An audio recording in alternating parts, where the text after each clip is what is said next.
आज मैं कुछ समय के बाद जब आपके सामने आया हूँ तो एक छोटी सी व्यंग भरी कहानी लेकर आया हूँ। सौतेली माँ एक ऐसे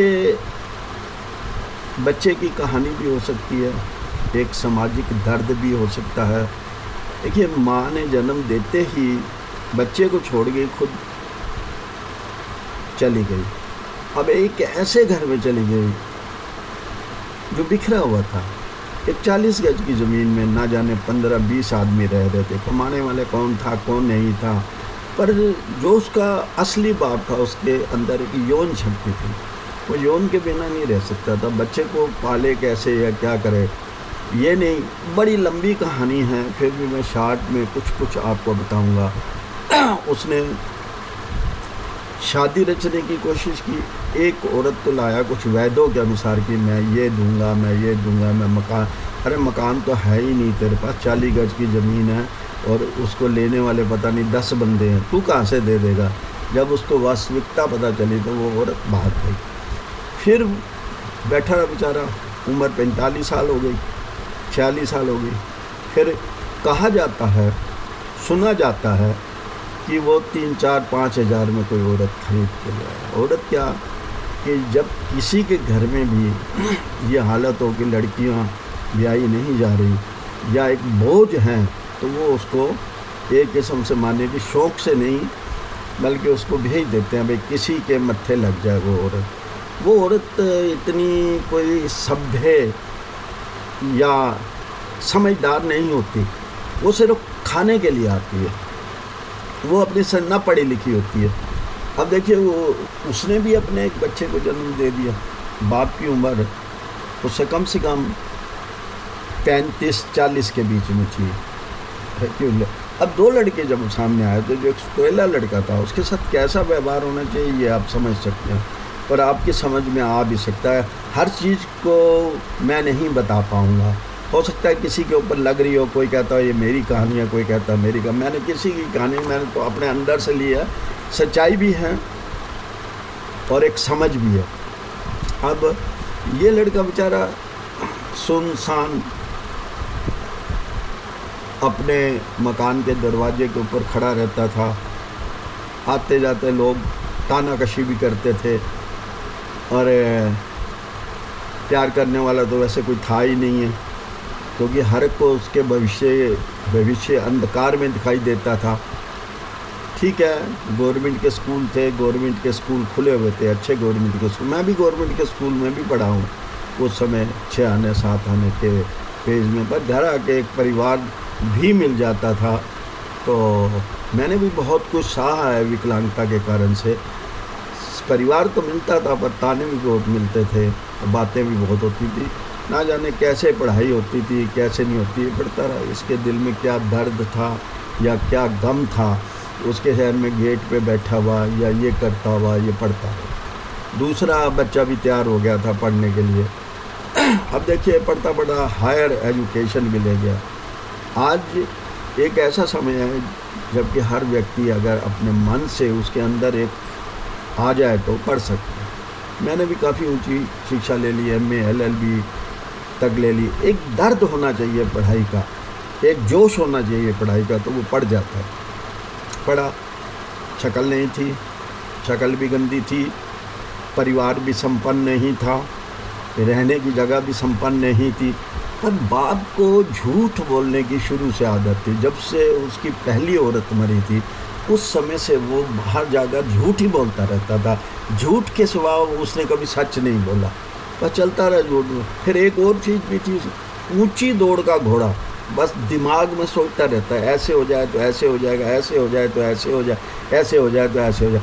फिर उसके अंदर दिमाग में आया कि बहन की समस्या की संपत्ति खा जाऊं, एक भाई की संपत्ति खा जाऊं, कब तक जोड़ में रखता जब ऐसी बातें कर रहा था।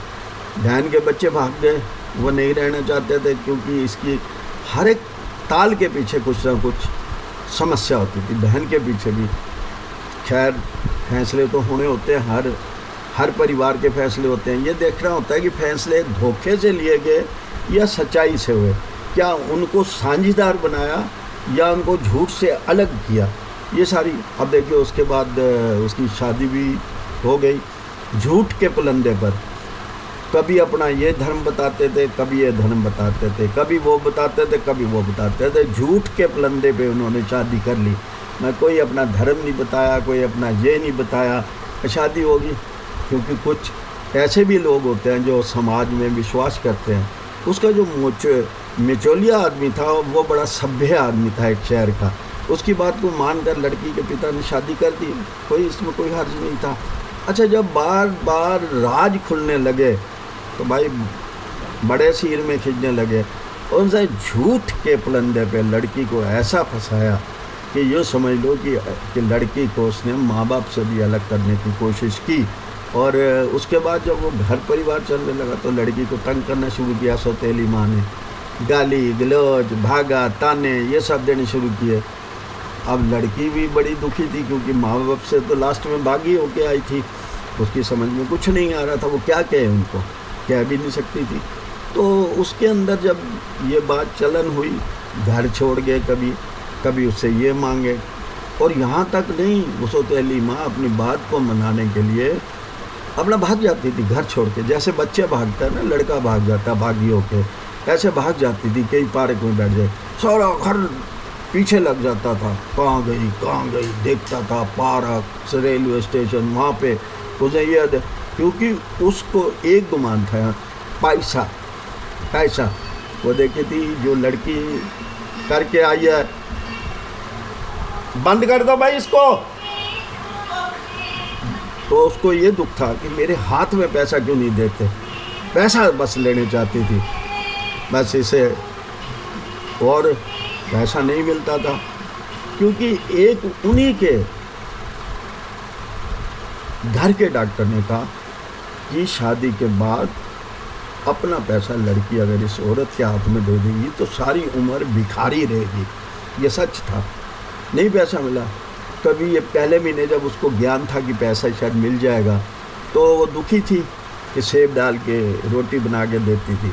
जब उसको पहली आई पैसा नहीं मिला, उसके बाद उन्होंने इतना षड्यंत्र रचा। बस वो क्या था कि लड़की भी समझदार थी, उसका परिवार जो था वो संतुष्टि वाला था, वो अलग नहीं करना चाहता, समझाता था कि यहीं रहना। पर लड़का भी बेवफा था। उसके बाद वो कमाने लग गया। जब उसके पास जो उसका दूसरा लड़का था, सौतेला भाई था, उसको पैसा या उसको नौकरी देने की बात आई, उसके पास लूट आ गई और अंत में उसको एक फ्लैट मिल गया, कार मिल गई, एक नया उसने फ्लैट भी खरीद लिया। तब वो संतुष्ट थी, देखने में भद्दी, बस पूछो मत। बाप बिल्कुल 24 घंटे पैसे के पीछे हाथ फंसाता रहता था, घटिया बातें करता रहता था। ये थी ज़िंदगी की कहानी जो सौतेली माँ कभी भी शुद्ध नहीं होती। पहले वो भागती थी, तंग करती थी, ताने करती। आज अगर उसको पैसा मिल रहा था, यानी 100 रुपये कमाए जाए तो 70 रुपये 80 रुपये वो लेने आ जाती थी, बाकी का उसका बेटा ले जाता था, बस उनको वही रखते थे। अब जो लड़की थी वो 3-3 लाख रुपया कमा रही थी, बहुत सच्चाई थी, उसकी ज़िंदगी थी, सारा छीन लेते थे। अब बताइए लड़की के बाप को क्या मिला? उसने भी उतना ही पढ़ाया, उसने क्या। अब आप मेरे को एक चीज़ ज़रा बताएं, क्या ये परंपरा है या कानून है? कानून कहता है लड़की बराबर है। लड़की का बाप ने भी बड़ी मुश्किलों से उसको पढ़ाया था, पढ़ने के बाद उसे काबिल बनाया था। एक फल से भरा हुआ पेड़ उनके यहाँ लगा दिए और वह धड़ाधड़ उसको काट रहे थे। कोई अपनी सौतेले भाई को, फिर अपनी कजन बहनों को, बुआ को, चाचियों को ला के दे रहा था। ये ज़िंदगी की रफ्तार चली और लड़की का बाप देखता रह गया। उसे कुछ नहीं मिला ज़िंदगी में, जो कुछ भी मिलना चाहिए था उसने कुछ नहीं मिला, ना उसको मिल सकता था, क्योंकि वो इतने कनिंग और छोटे माहौल के बंदे थे कि उनको हर चीज़ मंजूर थी। लड़की के आगे हर चीज़ उसकी बात मानते रहते थे। उसको माँ बाप से अलग करने के लिए उन्होंने बहुत कोशिश की और कर रहे हैं।